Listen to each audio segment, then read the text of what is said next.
Thanks a lot for coming today. Really nice to be here, and I really appreciate the invitation. Margarita Pagani here invited me to come and speak. And I'm going to talk a little bit about AI disruption. I'm going to go through a little bit about what I think that means, and sort of some opportunities in the business space. So that's how I'm going to approach this today. I'll talk for about 40 minutes or so, but you can stop me anytime you want and ask questions or make comments. And then there'll be plenty of time at the end for questions and answers as well. So let me just go right ahead and kick it off. So a little bit about me. So as Margarita mentioned, I'm professor of digital strategy and innovation at Imperial College. I've actually been affiliated with them for many years, but I moved there full-time in 2020. And I more recently reduced my hours to 20% at Imperial to start working on a new university in Saudi Arabia, in NEOM. And the idea there is to eventually they'll have the line event. You've probably heard of it, but there's a lot of other activity going on in NEOM in that part of Saudi Arabia as well. So the idea is they want to have a university there. So we're working on creating a university, and that should be happening fairly soon. Putting all the pieces in place right now, and we're waiting for some kind of royal decree or something like this. So once that comes through, I'll be the founding dean of the College of Business Innovation. They'll be one of 5 faculties. And, basically what we're trying to emphasize is connection to industry. There's a lot of local industry that's being built there to actually build the line and to build the other facilities that are in NEO. So we're trying to have an impact, and we'll create executive programs, master's programs for working professionals, people who are working there in NEO, and eventually open it up to a full-time master's, probably on something to do with management of technology and innovation, or AI in business, or digital business, something like that. And then we'll welcome undergraduates, probably in 5 or 6 years. We'll start an undergraduate program. So try to work our way up to it. So that's what I've been doing there. And I'm also currently still co-director of IX, which is a big initiative at Imperial College for artificial intelligence. So I'm one of the co-directors of it. My mandate is the education component of it. So I've been working on a new master's degree, which is starting next week. We have our first cohort coming through called Master of Science in Artificial Intelligence Applications and Innovation. So it's kind of a techie type degree, but gives them some business, give them a little bit of business awareness, like innovation management, AI ventures, ethics, entrepreneurship, design thinking, and everything else will be more like technology oriented toward applications. So that's something else I've been working on a lot, and I'm still doing that job as well. And then I did some other stuff. I worked in AI. I hate to say when it was. Did I say on here? I couldn't even put the year on there, so long ago. But let's just say it was many decades ago that I was working in AI, and I got interested in how the company was funding R&D. So I decided that I wanted to study that further, and that's when I, went for my master's degree in technology and policy and a PhD, in innovation management, basically trying to understand a little bit more investment in research and development, in innovation for companies and how that was playing out. And ever since that, I was kind of interested in AI and digital technology in general. So it's kind of studying that on business. So that's what we're going to talk about today. Let's think for a minute. I'll actually solicit your opinion in a second or two about what tasks or jobs have been displaced by AI. I'm not going to focus on tasks or jobs today, but I'm thinking more from the corporate level. But just to get us going, I want to maybe have you think a little bit about what tasks or jobs have been displaced by AI. So we think about here just some working definitions for today. John McCarthy in 1955 said, the goal of AI is to develop machines that behave as if they were intelligent. So that's interesting. Since then, and up until 2023, it's really been a narrow focus on AI. When people talked about AI, they're really talking about machine learning, supervised machine learning, using training data on past inputs and outputs. So we say, here's the output, here's a bunch of inputs, and now we start looking for patterns. So supervised machine learning is really only one of the methods used by data scientists, but it was synonymous with AI in business services, at least until December 2022. That's when ChatGPT was introduced, and sort of the front end because the back end of ChatGPT was there for a few years before, but the front end got people interested in the topic. So other big topics in AI include computer vision, virtual assistants, robotics, expert systems, natural language processing, generative AI. And I just made a little chart here that shows some of the different publications in the different areas that were written in. As you can see, computer vision has been dominating the publication landscape since at least 2000, and it's grown rapidly. Now, artificial neural networks has obviously taken off in the last few years, and that's underlying a lot of these generative AI systems. So how can we think? Oh, so let me just get your opinion. Let me just solicit your opinion now. Tell me a few things that you think, some tasks or jobs that you think have been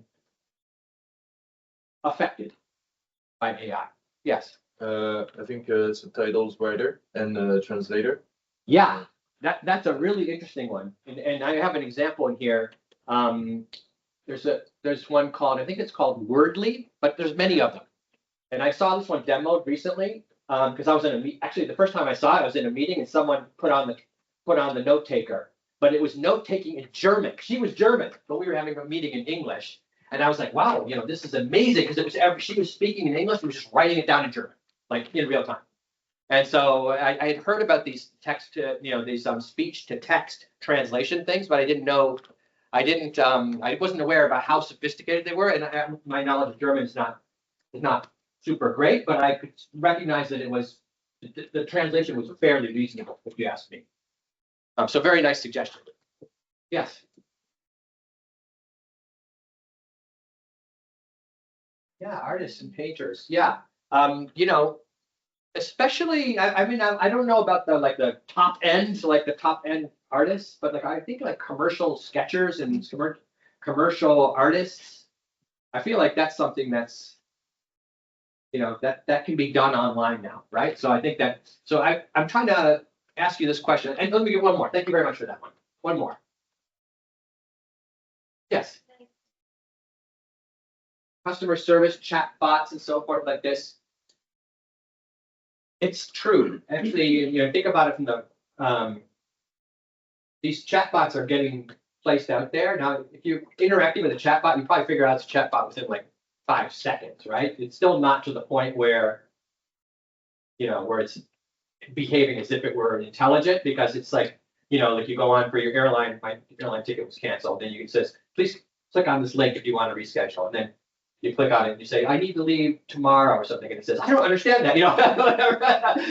And if you want to talk to a person, yes, you can talk to a person. But still, I think that you're seeing that these companies that are doing outsourcing, for example, sort of bring it back up to the corporate level now. So we have these different applications. If I were running a commercial artist studio, I think I might be worried, a little bit. If I were running an outsourcing call center, I might be a little bit concerned. So this is the kind of thing I want to talk about today, because it's I'm not focusing on the jobs per se, but I'm on the companies that are working on in these areas that they're going to have to think about something new. So how can we think of this as a process of reacting to AI disruption? That's the question. So let's start out with the famous quote from Schumpeter here. This is a very important book in 1942, Capitalism, Socialism, and Democracy. And basically he said, creative destruction is a process of industrial mutation that incessantly revolutionizes the economic structure from within, incessantly destroying the old one, and incessantly creating a new one. So a lot of time we think about this as a bad thing. Everyone seems to think about the destruction part a lot. But Schumpeter was not really focused that much on the destruction part. He was very interested in the creation part, the creativity part. And I think that's also quite interesting for us when we think about the opportunities that some of these technologies are creating right now. Okay, so what's disruption? So I'm going to start really broad and I'm going to narrow down to AI. Okay, so just disruption in general. Well, it can occur in a few situations. The Schumpeterian sense, technology comes along that renders your capabilities irrelevant, or some people call that radical in the organizational sense. Another one is it could render your products or services uncompetitive. So that would be like people call it radical in the economic sense sometimes.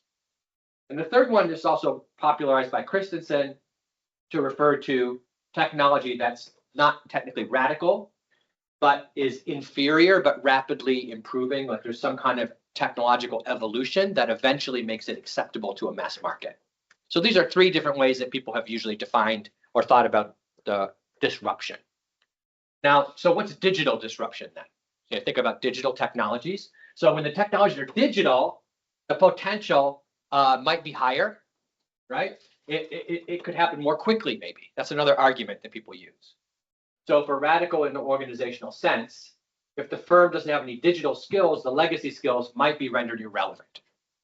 That's an example of the music retailers. So do you remember when, maybe not, you're too young, but when the internet was first booming, becoming popular, people said, oh, the music studios are going to be doomed, because people want to share music. Well, what happened? Did the music studios were they doomed? No, the same 5 companies that were 25 years ago are still around now. The same big entertainment companies are still there. But what are gone are all the little retailers, even like the big retailers, like Tower Records was a huge one in the US. And it had branches everywhere.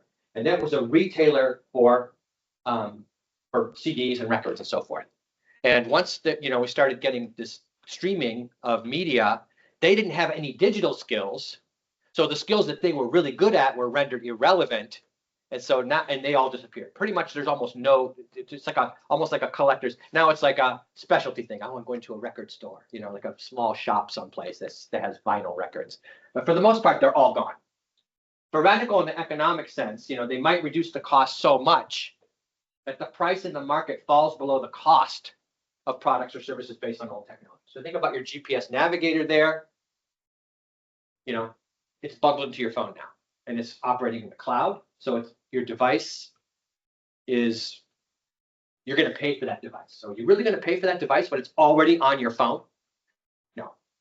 And that's true. I mean, you can see Garmin, like that segment of Garmin went from like a huge segment. Most of their business went down to a very small percentage of their business. They luckily moved into other business areas as well. So they managed to navigate this digital disruption in a very good way.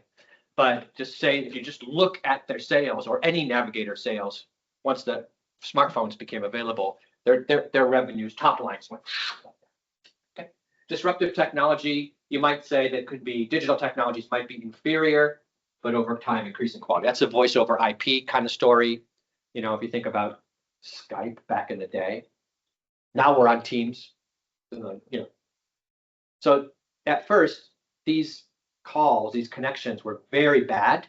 And it was even now, I mean, you can imagine, like sometimes we have to, how many minutes do you spend at the beginning of a call? Can you hear me?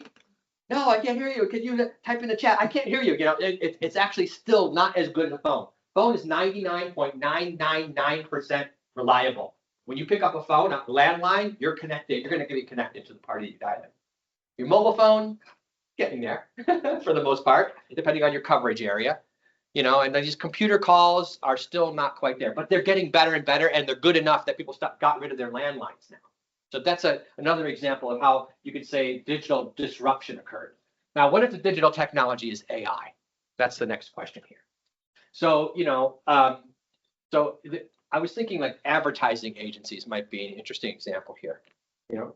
Somebody mentioned commercial artists or something. Yeah, you. And I think that there's a certain amount of legacy skills there that are probably being rendered irrelevant right now, I would say. For radical in the economic sense, this is the customer service outsourcing that we were mentioning before, that you brought up the chatbot service or something like that. So customer service outsourcing companies where you set up a call center, that's something where it's going to be, the cost of doing that is eventually going to be prohibitive. A lot of them were set up because they were so much cheaper in the first place than, and they were set up in developing countries. And now the cost of that is going to be high relative to just having your computer take care of your customer service. And eventually, this could be inferior over time. And I was thinking of a couple examples, maybe online tutoring, simultaneous translations. You mentioned the note taking, the translations there. So,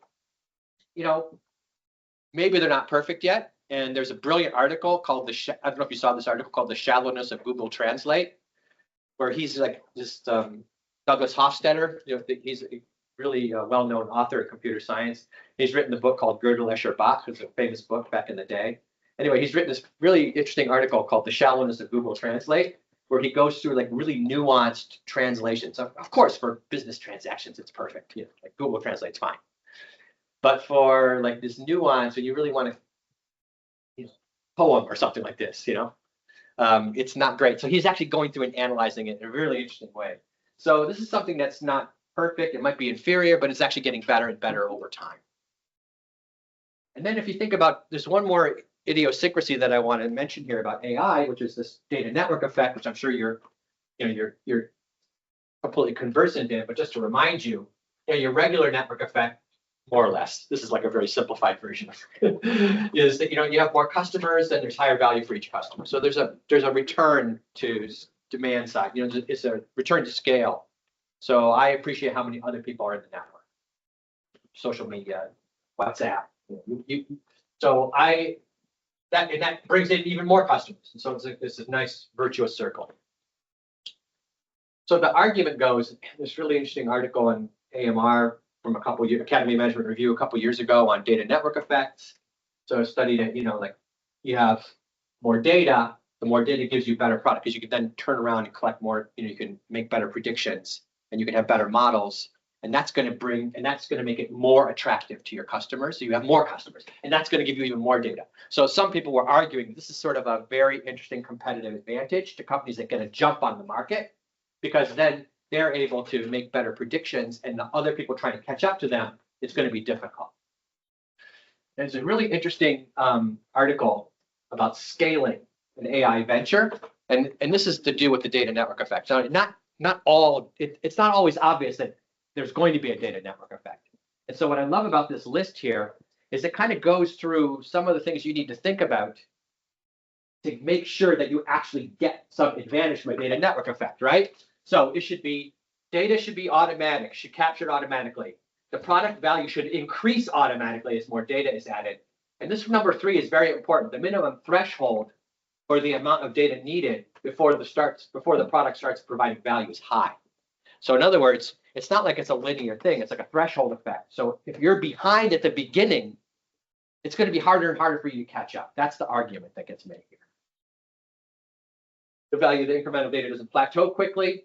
The value created by the data is central to the products or services value, and the value created by the data is perceived by the customer as valuable. So they use it to make decisions between your product or service and the competitor's product. So these are the things that have to happen before a data network. I'm usually kind of skeptical about network effects and even data network effects in many cases, because I feel like sometimes this isn't true and switching costs are low and so forth. But when they are, if they do exist, if there are some switching costs, then I think this is an important phenomenon to think about how AI has amplified the network effect and made its own little data network effect. So, here's some success stories, AI success stories. I love these examples. I'm always talking about these things. Like, for example, this one called Notre. This is a truck driver here, and there's a camera. There's a device it's like a device that you install on your in your dashboard or on your rear view mirror, and it's got 2 cameras, one facing the front and one facing you. And so basically, it's analyzing to make sure that you're focused on the road. And this is for fleet management. So this is a B2B business. And basically what they do is they aggregate up to across all the drivers and say, your drivers are on average not so good. They're distracted. They're looking at their phones, and actually it'll ring an alarm. So if it sees that you're approaching something quickly that's stopped in front of you, and it sees that you're not looking at the road, it rings an alarm and says, you're distracted. And then the person will look up and be able to react in time, supposedly. So it's I think it's quite interesting, so you can imagine there's a lot of AI behind this thing. It's another really nice example. I don't know if you can see over there. Is that better? Another interesting case is this skin vision case. Basically, it's like an app. You just scan it over your moles on your skin, and it tries to determine whether or not you might want to see a dermatologist. So mainly, you're okay. This okay. Fine. Oh, this one you might want to have checked.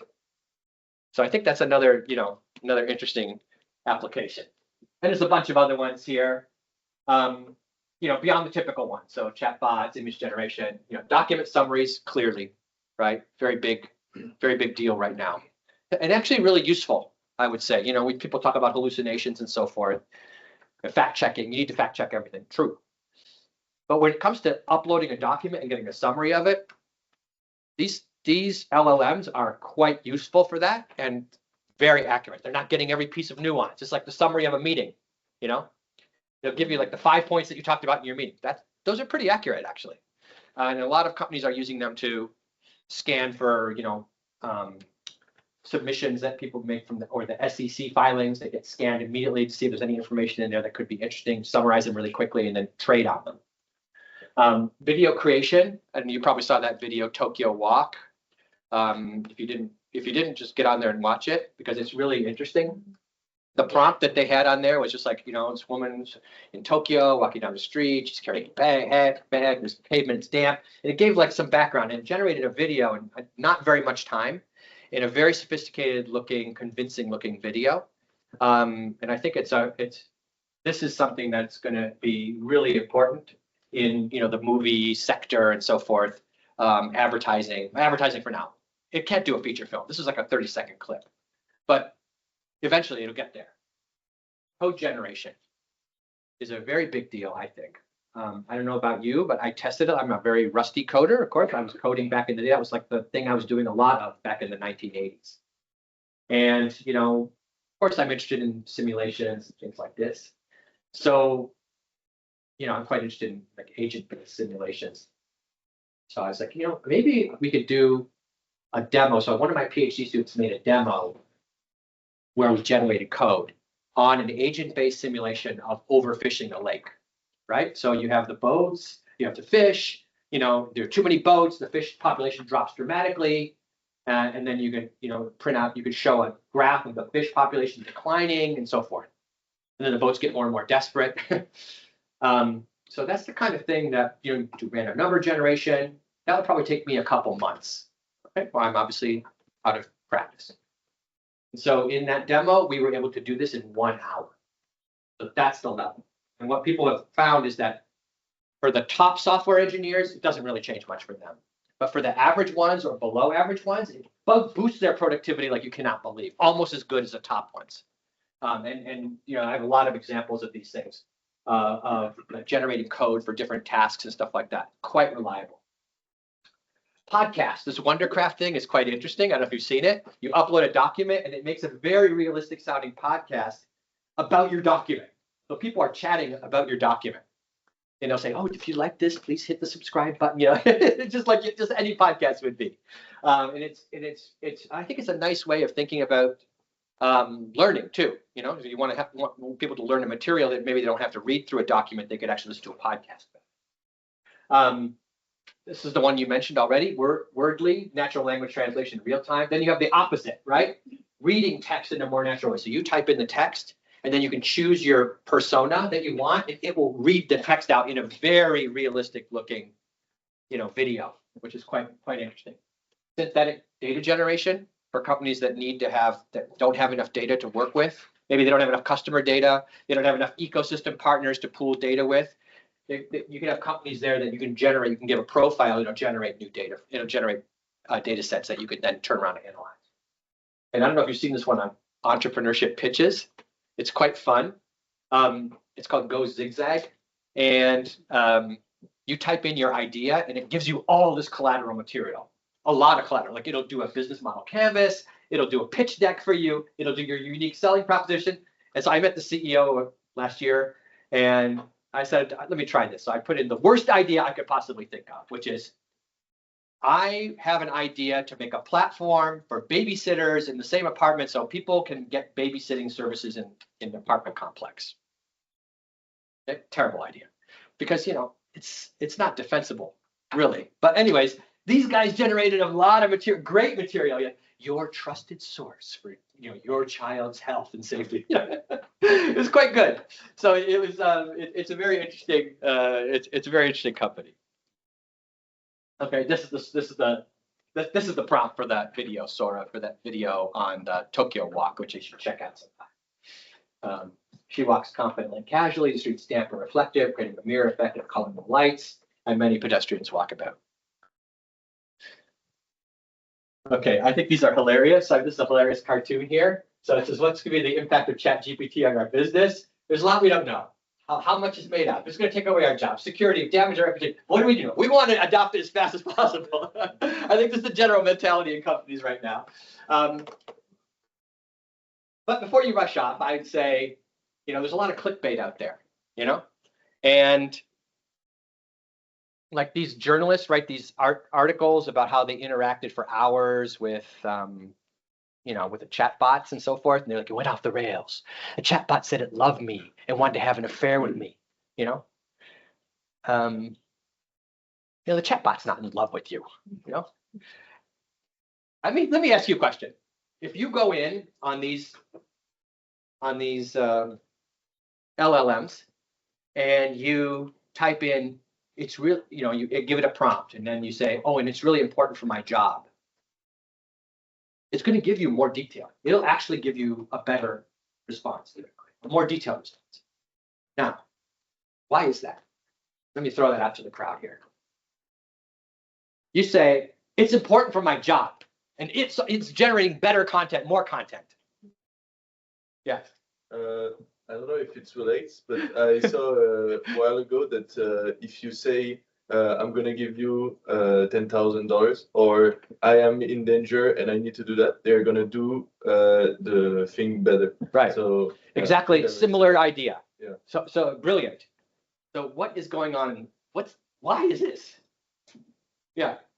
I would say in the training data, there are patterns like if you ask for more effort, if you're more polite, or say it's very important. Exactly. In the forum, people are going to answer with more detail. Exactly right. So it's not a sentient creature. It's not. There's no. It's not really worried that you're going to lose your job. It's just that in Reddit, which is a big source for a lot of these things, when people write that it's important for my job, the people on Reddit tend to give them better answers and more detailed answers. So, so saying that the chatbot said it loved me, your phone's not sad, even if you click on the little message button that says, here are the next 5 text messages, my suggestion, if you click on the suggested thing, you might think that your phone is sad or happy or whatever, but your phone's not just statistically giving you the prediction about the next word. This is a factual error. This is like just a little, saying that, you got to fact check your stuff. So like I said, document summary, great. In fact checking, it's going to give you something that sounds reasonable. That's the whole point. That's what's going on there. Of course, I could be wrong. I think this is another great. I think this all began with letting autocomplete finish our sentences. Anyway, some firms seem to be able to overcome these threats. So now we think about, all of these different examples that I just gave you might have an impact on different sectors of the economy or different companies in the economy, depending on what you're doing. And so, what's going on? How come some of these companies are able to do these things? And so then you've got to go back to, you go to your innovation function here. And your innovation function is basically invention plus commercialization, right? So this is your idea generation part, your R&D and so forth. But, just simply having an idea isn't good enough. That doesn't qualify as an innovation in general. Usually we say you have to put it into practice. It doesn't have to be a for-profit enterprise. It could be any, non-governmental organization, nonprofit, whatever, but you're putting it into practice. And, usually in the business area, we talk about commercialization. So, you've got your R&D versus your product development and your marketing. And eventually you probably want to consider value capture. But normally, even then we don't necessarily take that into consideration when we're talking about your innovation function. So I'm going to drill down into a little chapter I just published a couple of weeks ago, and I'm happy to send it around to anybody who wants it, and talk a little bit about AI and business model innovation, or AI and innovation. And so I was going to walk you through some of the stuff here. So basically, here's a 2x2. And here we have your impact on your competitive advantage. So it could be high or low. And here's your degree of AI integration. So it could be low or high. So here, and so we labeled these 4 quadrants. This is what Annabeth Agard Basically saying, okay, so here you've got low AI integration, but you have high competitive advantage. These could be experienced innovators. So, you know, a healthcare provider that uses AI for personalized patient engagement, you know, through an intuitive app. Now you have low integration and low competitive advantage. This could be like a retail company employing basic chatbots for customer inquiries. You know, it's interesting. It helps a little bit, but it's not that big of a deal. Then over here, you've got your high degree of AI integration, and you have high competitive advantage. So these are, you say, tech transformation leaders. So the example that we gave was sort of Tesla. You think about Tesla as, you know, making cars, but actually they did a lot of AI work in the background in autonomous driving, battery management systems, and so that's actually helping them, you know, maintain a competitive advantage. And if down here you have the low impact, but you have high integration. So here you have a manufacturing firm that's doing AI predictive maintenance across the product lines. But it doesn't really change. It's more like a process innovation. So it's you know, without directly enhancing its market. So what's the role of corporate innovation management here? The role of corporate innovation management is anticipate new markets, new technologies, and new business models. So that's like more like the future proofing element here. So I think companies that are surviving these things and moving on, if you think about Garmin, for example, you know, they did a very nice job future-proofing their company. And usually we think about this in terms of the life cycle and, you know, the technology life cycle. So, you know, you've got your early stage, you got very low industry sales, you got new technology, you know, people compete on features. And then, you know, before the market actually selects winners, let's just say. And then eventually, you know, the market selects winners, and then you have process innovations, people trying to make better efficiency and scaling up. And then you have maturity stage where you're starting to, you know, plateau in terms of your industry sales. Then you're more considering business model innovation. And eventually you have a decline in there. Usually there's another technological innovation that comes along and starts the whole process over again. So let's think about this. So products, processes, business models. So that's what I'm going to do one after the next now. Okay. And we'll talk about each of these things. And then I'll talk a little bit, we'll finish up. Let's see how we're doing on time here. Okay. I should probably move this a little, move it along. Okay. This is a little article I have with John Vito Lanzola and Danilo Pesce. We're basically talking about how digitalization affects the innovation function. And so I don't want to go through this in a lot of detail, but just imagine that if you think that, you know, it reinforces your existing knowledge structures, because you can imagine with access to digital technologies, you could have more focus on what you're doing, or you could search more broadly and get a, you know, a broader area. So this is the more focused one. And then, you know, does it replace your competencies or does it complement your competencies? So, you know, here's the example that we have. So the smart sneaker, the smart tennis shoe, and so forth, right? You put sensors in shoes, and then you give the person. So that's like it's like almost like a layer, right? You give them, and then you do analysis of it. And you give, and people love that because you're giving them some value added based on what they're doing already. You know, and over here you've got it's overturning your knowledge structures, going to enable you to search broadly, and you know it's replacing your existing competencies. So you typically would roll those out and put them into a spin-off organization or something like that. So we have a lot of detail in that article, which again I'm happy to share. All right, there's the smart shoe. I think this is really interesting. Service and process innovation. So this is 1900. This is, you got to remember, back in the day, I guess there was somebody when you go to the supermarket. There was no supermarket. There was just a market, a store. And you walk in, and this person would say, "What do you want?" You know, milk. Okay, and the person would go get milk for you. You know, eggs. Now, what they had around 1900, they was like, "Hey, this is amazing! You can actually just go into the store and take whatever you want off the shelf."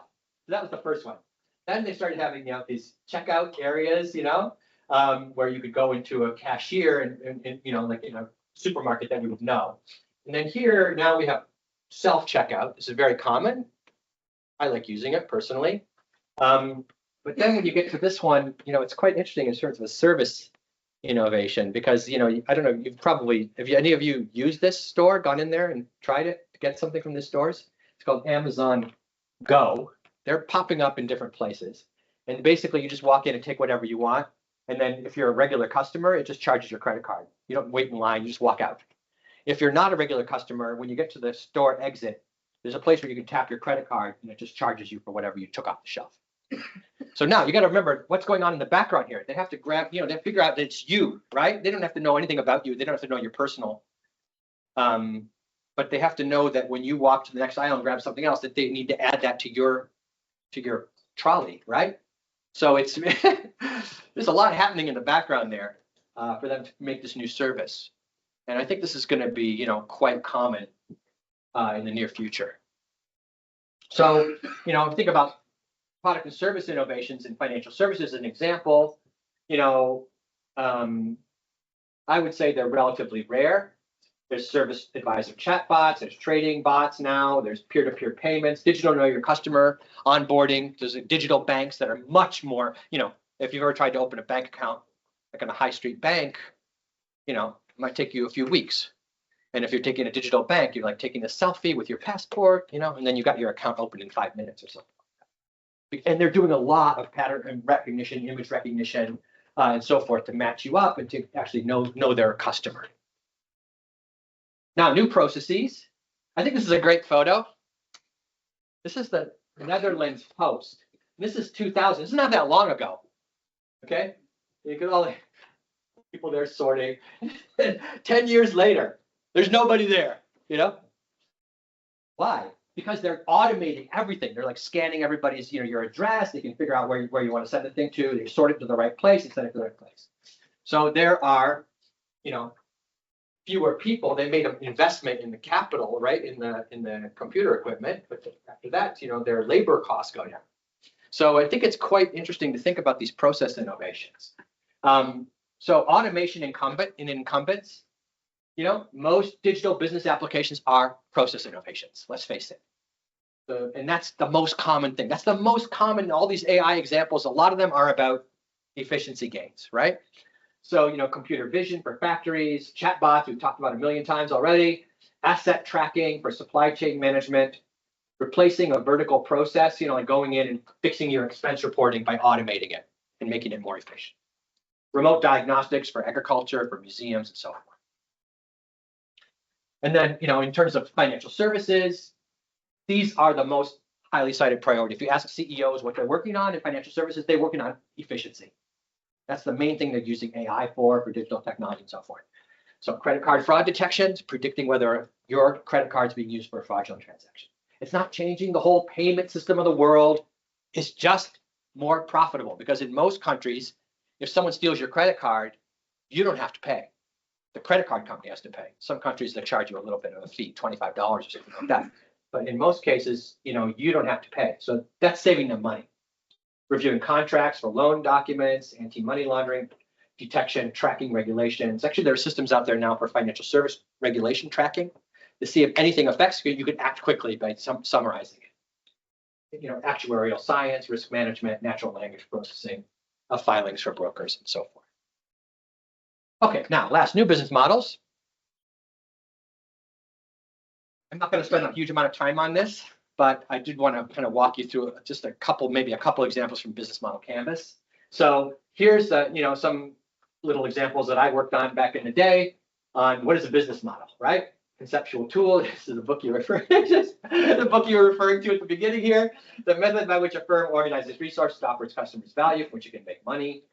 And then, you know, later on, Alan Akua and Lorenzo Massa and I, you know, said, you know, the description of an organization, how that organization functions in achieving its goals, which could be profitability, growth, social impact, or other goals. So just thinking about a business model, you know, you could think about strategic investments in digital. And like the most classic example that we can think of typically for AI is servitization. You know, Cementos de Mexico, big company that's making cement, pure commodity business, that made a prediction about when their delivery trucks could arrive at the customer site.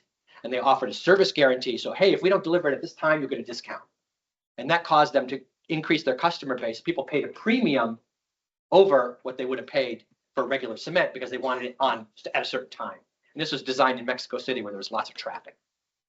You know, you have a lot of things like anticipatory maintenance, like Rolls-Royce, you know, Caterpillar and so forth, like these companies that install sensors and put them on critical components and then try and replace them before the component breaks. And they sell a bundle of service. They might rent it or might do a subscription model rather than selling you a jet engine. You just subscribe, and then they'll come and fix the jet engine. They'll come and replace the jet engine, preferably before it breaks down.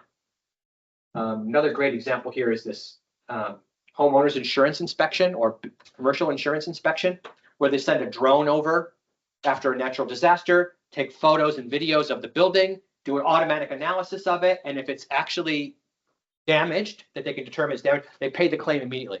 So you can imagine it's actually a very attractive value proposition for customers, right? Because they don't have to go through the whole process. It's also good for the insurance company because you know to send an inspector out to these dangerous places sometimes. It's a natural disaster.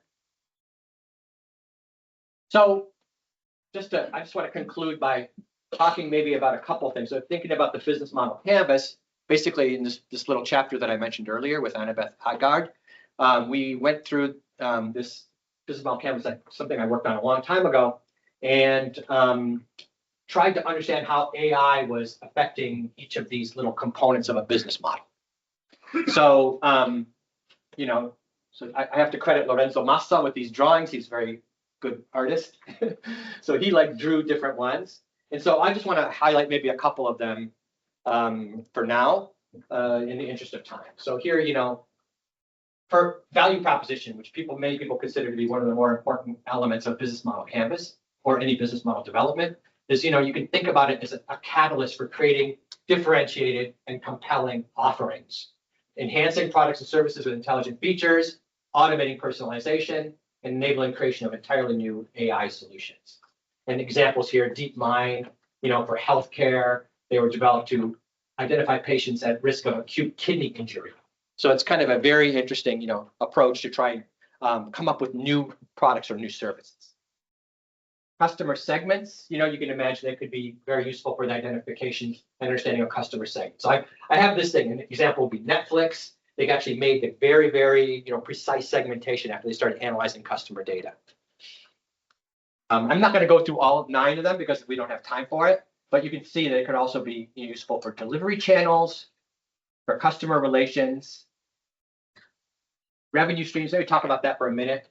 So, you know, you can think about using AI for dynamic pricing models, for personalized product offerings, and new service models. So basically, think that it might be useful for revenue streams.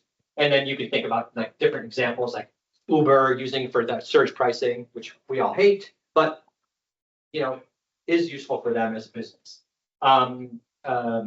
So in Caterpillar, you know, anticipatory maintenance of Caterpillar, I mentioned that one already. So there's new revenue streams that are opening up because of the use of AI. Key resources, key activities, key partners. So conclusion.